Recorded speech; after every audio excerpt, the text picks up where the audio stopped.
পৃথিবীর ইতিহাসে নাইটস টেম্পলারদের মতো আলোড়ন তোলা গুপ্ত সংগঠন হাতে গোনা কয়েকটি রয়েছে। তবে একই সাথে ভালো এবং খারাপের পরস্পর বিরোধী পরিচিতি অন্য কোনো গুপ্ত সংগঠনের ভাগ্যে জোটেনি। কারো কারো মতে নাইটস টেম্পলাররা খ্রিস্ট ধর্মের রক্ষাকর্তা। তাদের কাছেই রয়েছে হোলি গ্রেইল এবং আর্ক অফ দ্য কোভেনেন্টের মতো ঐতিহাসিক রেলিক। খ্রিস্ট ধর্মকে রক্ষা করতে তারা নিজেদের জীবন বাজি রেখেছে। পবিত্র ভূমিকে রক্ষা করতে ছুটে গিয়েছে ইউরোপ থেকে মধ্যপ্রাচ্যে। গরিব আর তীর্থযাত্রীদেরকে আগলে রেখেছে দস্যুদের কাছ থেকে। আবারও সম্পূর্ণ বিপরীত গুজব উঠেছে এই রহস্যময় গুপ্ত দলকে নিয়ে। অনেকের কাছেই নাইটস টেম্পলারদের পরিচয় ধর্মের আড়ালে লুকিয়ে থেকে বিধর্মীদের দলে যোগ দেওয়া একদল বিশ্বাসঘাতক। তাদের মতে নাইটস টেম্পলারদের সাথে আরেক গোপন দল হাসাসিনের সম্পর্ক ছিল। এমনকি এমন গুজবও ছড়িয়েছে যে তারা গোপনে শয়তান ব্যাফোমেটেরও পূজা করত।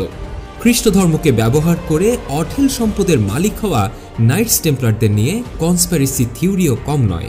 ফ্রিমেসন সহ আরও অন্যান্য গুপ্ত সংঘের সাথে নাইটস টেম্পলারদের সম্পর্ক মেলানোর চেষ্টা করেছেন অনেকেই। মধ্যযুগীয় এই রহস্যময় গুপ্ত সংঘ নিয়ে জল্পনা কল্পনারও শেষ নেই।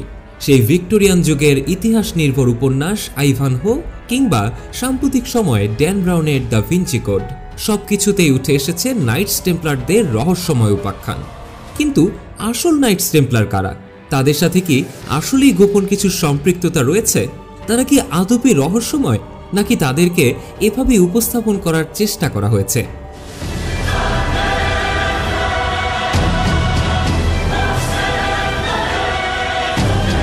তবে চলুন জেনে আসা যাক লাল ক্রুশ আর সাদা আলখেল্লার মধ্যে লুকিয়ে থাকা নাইটস টেম্পলারদের গোপন রহস্য।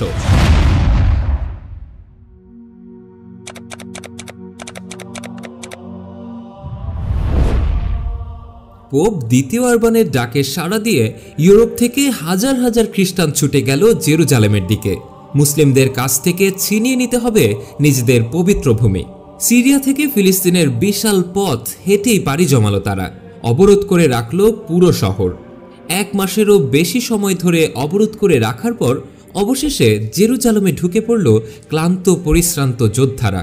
মুসলিম ইহুদিদের উপর চালানো হলো ভয়াবহ হত্যাযজ্ঞ। 450 বছর পর আবারও পবিত্র ভূমিতে প্রতিষ্ঠিত হল ক্রুশের শাসন। জেরুজালেমে ল্যাটিন খ্রিস্টান রাজত্ব প্রতিষ্ঠিত হওয়ার পর চার্চ অব দ্য হোলি সেপালচারে রক্ষিত যীশু খ্রিস্টের সমাধিতে প্রার্থনার জন্য ইউরোপ থেকে তীর্থযাত্রীরা ভিড় জমাতে থাকলো। কিন্তু সমস্যা হলো একটাই, সোনাদানা আর মূল্যবান জিনিসের লোভে এই তীর্থযাত্রীদের উপর প্রায় হামলা হতে থাকলো। জাফফা বন্দর থেকে জেরুজালেমের সরু রাস্তা রক্তাক্ত হয়ে গেল এই তীর্থযাত্রীদের রক্তে। এমন পরিস্থিতিতেই হিউ দ্য পায়ান্স নামের এক ফরাসি নাইট সিদ্ধান্ত নিলেন এমন একটি দল গঠন করবেন যারা তীর্থযাত্রীদেরকে ডাকাতদের হাত থেকে রক্ষা করবে, অস্ত্র ধরবে জীবন রক্ষার জন্য। 1119 সালের বড়দিন চলে আসলো।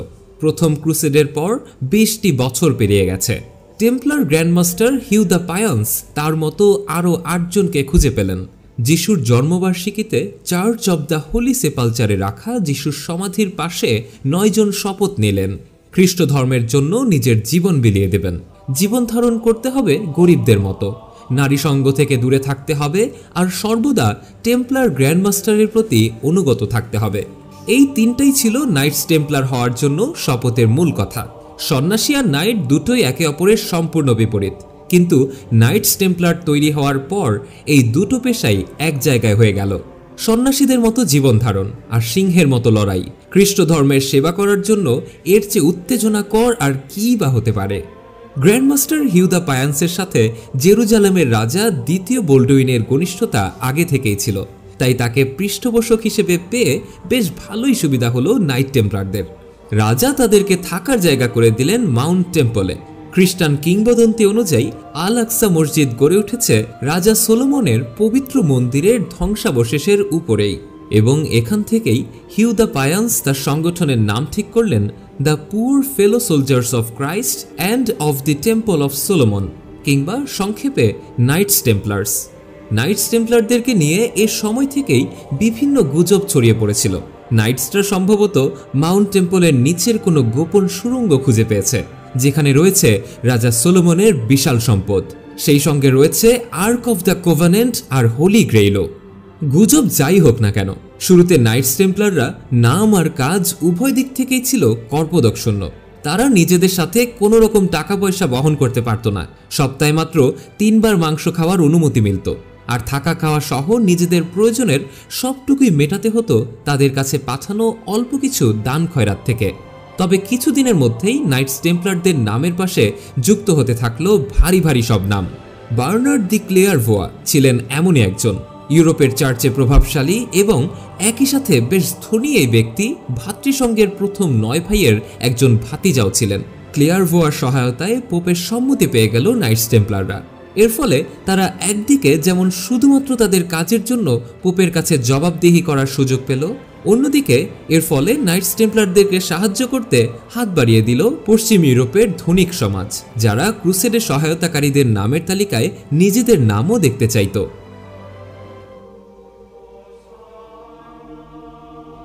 নাইটস টেম্পলার গঠিত হওয়ার 10 বছরের মাথায় পোপের অনুমতি পাওয়া এই বাহিনী হঠাৎ করেই ফুলে ফেপে উঠতে শুরু করলো। ইউরোপের সেরা সেরা যোদ্ধারা নাইটস টেম্পলারে যোগ দিল। উন্নত অস্ত্রশস্ত্র আর প্রশিক্ষণের যন্ত্রপাতি যুক্ত হতে থাকলো নাইটস টেম্পলারদের অস্ত্রশালায়। প্রত্যেক নাইটকে নিজের যুদ্ধ করার দক্ষতা দেখিয়েই তারপর টেম্পলার নাইট হওয়ার যোগ্যতা অর্জন করতে হতো, আর তাদেরকে প্রশিক্ষণ দেওয়ার দায়িত্বে ছিল সেরা সেরা তলোয়ার যোদ্ধারা। প্রত্যেক নাইটকেই 3টা করে ঘোড়া দেওয়া হতো, একটি তার নিজের জন্য, একটি তার সার্জেন্ট এবং শেষটি স্কয়ারের জন্য। এভাবে প্রতিটি নাইটের সাথে আরও 2 জন প্রশিক্ষণার্থী নিজেদের দক্ষতা ঝালাই করে নেওয়ার সুযোগ পেত। এভাবেই কিছুদিনের মধ্যেই তুখোর একদল বাহিনী গড়ে উঠল নাইটস টেম্পলারদের তত্ত্বাবধানে। তৎকালীন সময়ের বিখ্যাত মুসলিম ইতিহাসবিদ ইবনে আল আসিরের ভাষায় ফ্রাঙ্কদের মধ্যে তারাই ছিল সবচেয়ে দুর্ধর্ষ বাহিনী। এখানে ফ্রাঙ্ক বলতে বোঝানো হয়েছে পবিত্র ভূমিতে অবস্থান করা পশ্চিমা খ্রিস্টানদেরকে।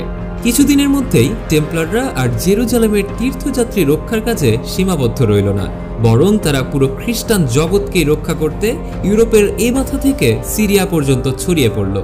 গাজা উপত্যকার দুর্গ নিজেদের করায়ত্ত করল, মুসলিম সৈন্যদেরকে পশ্চিম সিরিয়ার পাহাড় পর্যন্ত পিছিয়ে যেতে বাধ্য করল। স্পেন আর পর্তুগালে আঞ্চলিক টেম্পল স্থাপন করা হলো।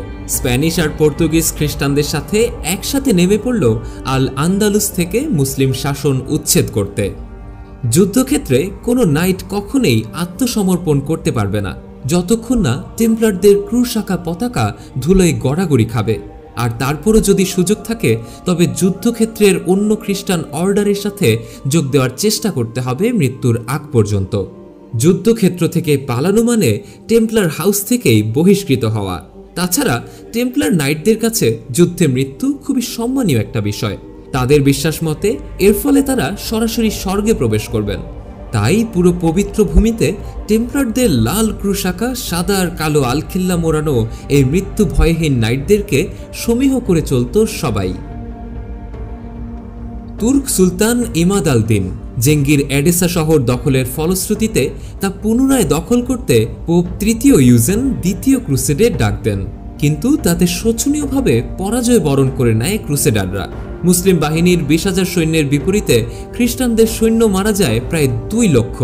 এমনই এক অভিযানে ফরাসি রাজা 7ম লুইয়ের নেতৃত্বে ফরাসি যোদ্ধারা তুরস্কের দিকে যাত্রা শুরু করে, কিন্তু পথিমধ্যেই তুর্কি ঘোড়সওয়ারদের উপর্যুপরি হামলায় মুহূর্তের মধ্যেই বিশৃঙ্খল হয়ে পড়ে পুরো বাহিনী। কয়েক শত সৈন্য কিছু বুঝে ওঠার আগেই মারা যায়। যুদ্ধক্ষেত্রের এই অবস্থা দেখে পাথরের পিছনে আত্মগোপন করেন রাজা ফিলিপ। এমন সময় গিলবার্ট নামের একজন টেম্পলার সৈন্যবাহিনীর দায়িত্ব নিয়ে নেয়। পুরো বাহিনীকে ছোট ছোট দলে ভাগ করে প্রতিটি দলে একজন টেম্পলার নাইটকে সেনাপতি হিসেবে দায়িত্ব দেয়। আক্রমণের মুখেও কিভাবে আক্রমণ প্রতিহত করে পিছু হটা যায় তাই কিছুক্ষণের মধ্যেই শিখিয়ে দিয়ে নিরাপদে ফরাসি সৈন্যদলকে পবিত্র ভূমিতে ফিরিয়ে নিয়ে আসে। এভাবেই মাত্র 50 জন টেম্পলারের ভূমিকায় বিশাল হতাহতের আশঙ্কা থেকে বেঁচে যায় ফরাসিরা। রাজা লুইয়ের এই নিরাপদ প্রত্যাবর্তনের পর টেম্পলারদের উপর আরও নির্ভর করতে থাকা শুরু করে ইউরোপীয় খ্রিস্টান রাজারা। তাদেরকে দায়িত্ব দেওয়া হয় গাজার দক্ষিণে থাকা দুর্গ রক্ষা করতে, এশিয়া মাইনর থেকে ইউরোপের প্রবেশদ্বার অ্যান্টিওক নিজেদের দখলে রাখতে এমনকি পবিত্র ভূমির যে কোনো প্রতিরক্ষার জন্যই টেম্পলারদেরকে স্বাধীনভাবে কাজ করার অনুমতি দেওয়া হয়। এই দুধর্ষ বাহিনীকে তাই সমঝে চলত হাসাসিনরাও। ছায়ার মতো ঘুরে বেড়ানো এই ইসমাইলীয় আততায়ীরা নিজেদের কাজ নির্বিঘ্নে করার জন্য টেম্পলারদেরকে নিয়মিতভাবে বেশ মোটা অঙ্কের অর্থ দিয়ে নিজেদের রাস্তা পরিষ্কার রাখত। হাত্তিনের যুদ্ধে সালাদিনের বিরুদ্ধে। 4 জুলাই 1187 সালাহ আদ-দিন সিরিয়া আর মিশরের সুলতান তার ছেলে আল আফদালকে সাথে নিয়ে তাকিয়ে আছে যুদ্ধক্ষেত্রের অপর পাশের একটি লাল তাঁবুর দিকে। সুলতানের চেহারা চিন্তায় ফ্যাকাশে হয়ে আছে।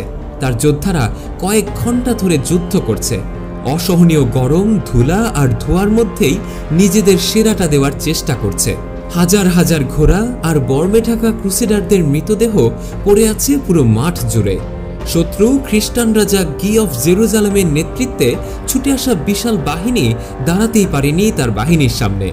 কিন্তু ওই লাল তাঁবুর পতন না হলে তার বিজয় পরিপূর্ণ হবে না।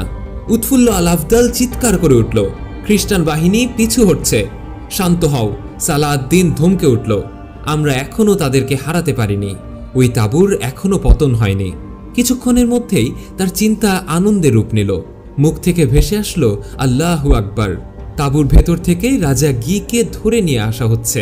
খ্রিস্টানদের সবচেয়ে পবিত্র রেলিক ট্রু ক্রসের খণ্ডাংশ বাজেয়াপ্ত করা হয়েছে।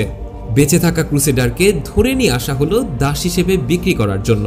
অভিজাতদের ছাড় দেওয়া হলো মুক্তিপণের বিনিময়ে। কিন্তু ছাড় পেল না টেম্পলাররা। ঘোষণা করা হলো, যে ব্যক্তি একজন নাইটকে সুলতানের সামনে হাজির করতে পারবে, হোক সে টেম্পলার কিংবা হসপিটালার, তাকেই 50 দিনার পুরস্কার দেওয়া হবে। টেম্পলার নাইটরা কি করতে পারে তা সম্পর্কে খুব ভালো ধারণাই ছিল সালাহ আদ-দিনের। অন্যান্য খ্রিস্টানরা যদিও বা ক্ষমা ভিক্ষা করতে পারে কিংবা মুক্তিপণের মাধ্যমে ছাড়া পাওয়ার চেষ্টা করতে পারে, নাইটস টেম্পলাররা কখনোই তা করবে না। তাছাড়া 10 বছর আগে মন্টসিগার্ডের যুদ্ধে এই টেম্পলারদের কাছেই শোচনীয়ভাবে হারতে হয়েছিল তাকে। মাত্র 500 টেম্পলার নাইট আর তাদের সাথে কয়েক হাজার সৈন্য মিলে প্রায় নিশ্চিহ্ন করে দিয়েছিল পুরো মামলুক বাহিনীকে।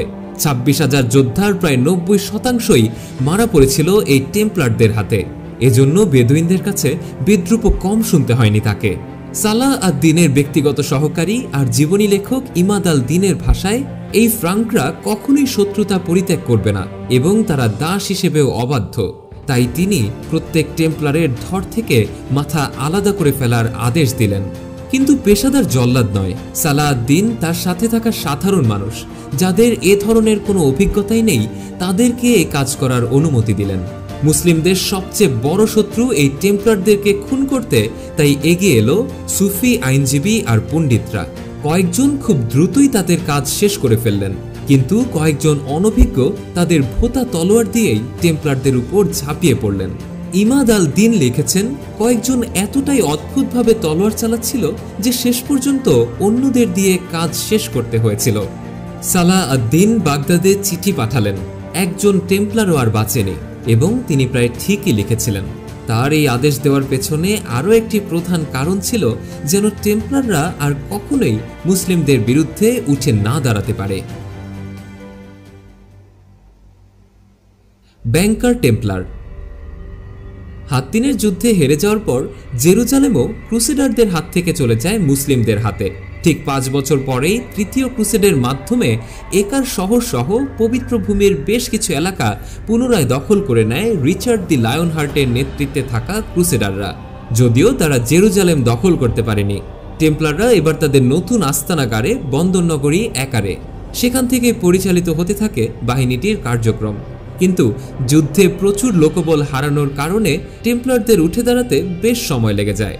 এমন সময় একার শহর পরিচালনার দায়িত্ব দেওয়া হয় আরেক মিলিটারি অর্ডার নাইটস হসপিটালারদের উপর। শুরু থেকেই টেম্পলার আর হসপিটালারদের মধ্যে রেষারেষি ছিল। এই ঘটনার পর থেকে এই রেষারেষি আরও বেড়ে যায়। পরাজয় ঘটলেও ইউরোপের জনসমাজের সাথে অঙ্গাঙ্গিভাবে জড়িয়ে গিয়েছিল নাইটস টেম্পলাররা। অনেকটা প্রাচীন ব্যাংকিং সুবিধার প্রচলন ঘটিয়েছিল তারা। তীর্থযাত্রীরা তাদের নিজেদের মূল্যবান ধন সম্পদ ইউরোপের টেম্পলার হাউসে জমা রেখে যেতে পারত। এর বিনিময়ে তাদেরকে একটা ক্রেডিট নোট ধরিয়ে দেওয়া হতো। এটা দেখালেই তারা জেরুজালেমের টেম্পলার হাউস থেকে ওই সম্পদের সমপরিমাণ সম্পদ আবারও ফেরত পেত।